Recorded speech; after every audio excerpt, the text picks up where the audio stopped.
Under the watchful eyes of animal care specialists from Singapore and Taiwan, a young shark ray swims in its natural habitat for the first time.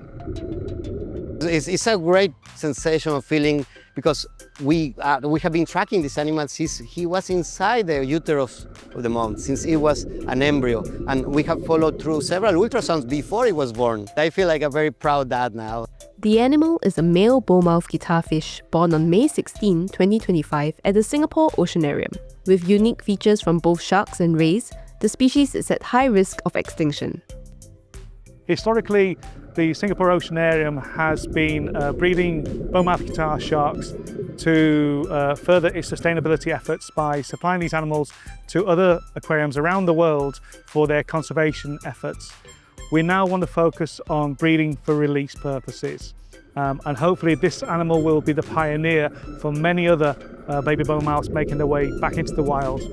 The fish is fed on luxurious diets including crab, squid, mackerel and prawns. Crabs are actually their favourite snack, but the pups are given other kinds of seafood to replicate the species' diet in the wild.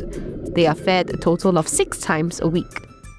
Before leaving for Taiwan, the Oceanarium's animal care team gave the fish its last health checkup.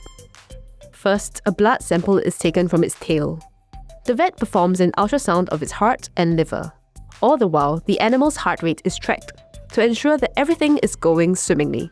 Next, the vet checks its gills with an endoscope. The team also measures the pup.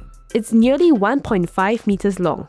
The findings today were very positive. We know it's a healthy animal, but because this is the last checkup, we want to know that everything maintains and without infection. Once the animal is released, our commitment to it doesn't end there.